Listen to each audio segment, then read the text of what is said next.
दुकानदार ने इस बच्चे को केक चोरी करते हुए पकड़ लिया और उसके बाद इसी बच्चे को एक पाइप के साथ रस्सियों से बांध लिया। दुकानदार ने सोचा कि चलो 1 घंटा इसको ऐसे ही रहने दे, शायद इसके पीछे बाप आएगा या उसका भाई आएगा, तो मैं उनसे इस बच्चे की शिकायत लगाऊंगा कि इस बच्चे ने मेरी दुकान से चोरी करने की कोशिश की। 1 घंटा गुजरने के बाद इस बच्चे के पीछे कोई भी नहीं आया। दुकानदार ने इस बच्चे को रस्सियों से आजाद करके अपने पास बिठा दिया कि चलो यहाँ पे ही 30 मिनट या 1 घंटा इंतजार करते हैं, शायद इसके पीछे कोई आ जाए। लेकिन उसके 1 घंटे के बाद फिर भी कोई नहीं आया। इस दुकानदार ने इस बच्चे से बात करने की कोशिश की, लेकिन दुकानदार को इस बात का पता तब ही चला जब ये बच्चा कुछ बोल नहीं सकता था, क्योंकि ये बच्चा अपनी जुबान से माजूर था। अल्लाह अकबर।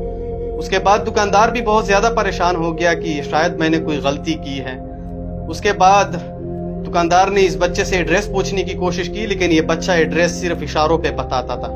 दुकानदार ने दुकान बंद करके इस बच्चे को अपने बाइक पे बिठा दिया और ये बच्चा इशारे करते हुए अपने घर तक इस दुकानदार को पहुंचा दिया। जब दुकानदार इस बच्चे के घर तक पहुंच गया तो इसने दरवाजा खटखटाया और ये बच्चा घर के अंदर चला गया। दरवाजे से एक औरत की आवाज आती है।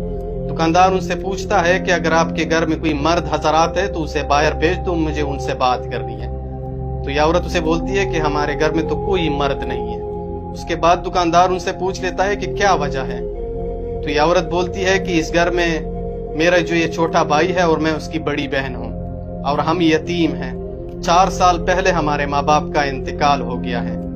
दुकानदार बहुत ज्यादा परेशान हो जाता है और उनसे कहता है कि इस बच्चे ने मेरी दुकान से केक चोरी करने की कोशिश की है। तो यह औरत बताती है कि हाँ बिल्कुल, क्योंकि हमें पड़ोसी सुबह 2 रोटियां देती है और आज उन पड़ोसियों ने हमें 2 रोटियां नहीं दी हैं, इसीलिए शायद मेरा ये भाई भूखा घर से निकल गया है और आपकी दुकान से चोरी की है। लेकिन आप टेंशन ना ले, ये केक के 10 रुपए इंशाल्लाह जब भी मेरे पास आ जाएंगे तो मैं वो 10 रुपए आपको हवाला कर दूंगी।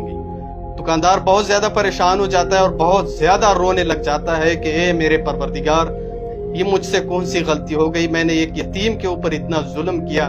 10 रुपए के खातिर मैंने इस यतीम बच्चे को रस्सियों से बांधा और वो भी 1 घंटा। दुकानदार बहुत ज्यादा परेशान हो गया और उसकी बड़ी बहन से बार बार माफी मांगने की कोशिश की कि मेरी बहन मुझे माफ कर दो, मुझसे बहुत बड़ी गलती हो गई क्योंकि मैंने एक यतीम के ऊपर इतना जुल्म किया है। ये बच्चा रोता रहा और मैंने इसको रस्सियों से बांधा हुआ था क्योंकि मुझे नहीं पता था कि ये यतीम है।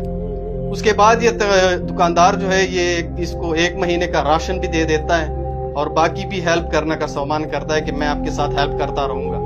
मेरे इस वीडियो बनाने का मकसद और मतलब सिर्फ यही है कि कोशिश करो कि किसी यतीम के ऊपर जुल्म मत करो। अल्लाह की पकड़ बहुत सख्त है, अल्लाह की कसम खा के कहता हूँ, अल्लाह की पकड़ बहुत सख्त है। किसी यतीम, किसी मजलूम, किसी मिस्कीन के ऊपर जुल्म मत करना। मेरी इस वीडियो बनाने का मकसद यही है कि जितना आपसे हो सकता है इसी तरह मिस्कीन यतीमों की मदद कर लिया करो, क्योंकि इनसे अल्लाह ताला खुश होता है। इस वीडियो को आगे शेयर करो, जहां भी हो खुश रहो। अल्लाह हाफिज।